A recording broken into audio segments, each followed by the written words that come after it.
কি একটা ম্যাচ, দুর্দান্ত একটা ম্যাচ আইপিএল হয়ে গেল। ইতিহাসের সেরা ম্যাচ হয়তো বা এটাই হয়ে গেল টি-20-তে। 261 রান চেঞ্জ করে এর আগে কি ইন্টারন্যাশনাল খেলা বলেন কি ফ্র্যাঞ্চাইজি লিগ গুলো বলেন, বিপিএল আইপিএল এর মধ্যেও সকল ফ্র্যাঞ্চাইজি লিগের মধ্যেই এটাই সব থেকে সেরা highest run change, run defend করে তারা জিতেছে কোনো এক দল। কলকাতা নাইট রাইডার্স প্রথমে রান করেছে 261 6 উইকেটে 20 ওভারে। জবাব দিতে নেমে 18.4 বলে 262। চিন্তা করা যায়, 161 রান তাড়া করতে নেমেও 18 ওভার 4 বলে একটা ম্যাচ শেষ করে দেওয়া হয়। আইপিএল এবারে কি খেলা দেখাচ্ছে এগুলো দেখুন। প্রথমে 261 রান করেছে যারা কলকাতা নাইট রাইডার্স, তাদের মধ্যে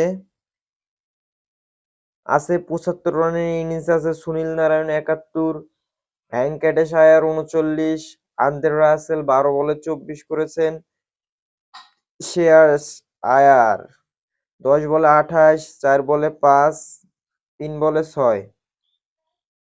আসলে দুর্দান্ত খেলেছে কলকাতাও, কিন্তু কিচ্ছু করার নেই। পাঞ্জাব দেখুন কি করেছে, পাঞ্জাব ব্যাটিং করতে নেমে পুরোপুরি একদম তাণ্ডব চালাইছে। 262 রান তারা করেছে 18.4 ওভারেই।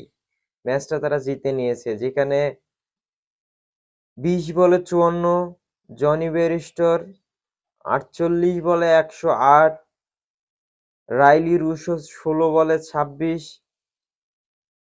28 বলে 68 শশাঙ্ক সিং।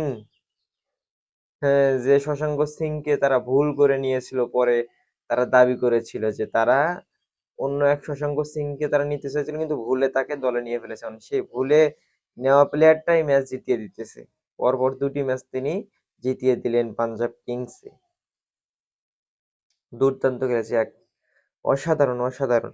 দেখুন, 261 রান কিন্তু কম না। সেই 261 রান তারা আবার 18.4 ওভারেই তারা এটা আবার জিতে নিয়েছে। এখানে মনে হচ্ছে যে 20টা রান কমই ছিল, 20-22টা রান কমই ছিল কলকাতার, এখনকার স্কোর দেখে মনে হচ্ছে। যেখানে এবার আমি পয়েন্ট টেবিলের কথা বলি,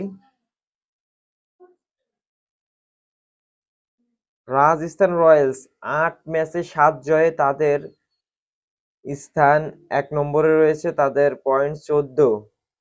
কলকাতা নাইট রাইডার্স ম্যাচটা হারার পরও তারাও আছে 2 নম্বরে, 8 ম্যাচ 5 জয় 3 loss, 10 point. Sunrisers Hyderabad 8 match 5 জয় 10 পয়েন্ট, কারণ রান রেটে তারা একটু পিছিয়ে আছে Sunrisers Hyderabad. Lucknow Super Giants 8 match 5 win 3 loss, 148 run rate, 0.148 point তাদের 10। চেন্নাই সুপার কিংস তারা আছেন 5 নম্বরে, 8 ম্যাচ 4 জয় 4 হার, point 8। Delhi Capitals 8 point, 9 match খেলে 4 জয় 5 পরাজয়। গুজরাট টাইটান্স 9 ম্যাচ 4 জয় 5 পরাজয় 8 পয়েন্ট। পাঞ্জাব কিংস 9 ম্যাচ 3 জয় 6 হার, তাদের পয়েন্ট 6। মুম্বাই ইন্ডিয়ান্স 8 ম্যাচ 3 জয় 5 হার, 6 point. Royal Challengers Bengaluru 9 match 2 জয় 7 হার, 4 পয়েন্ট।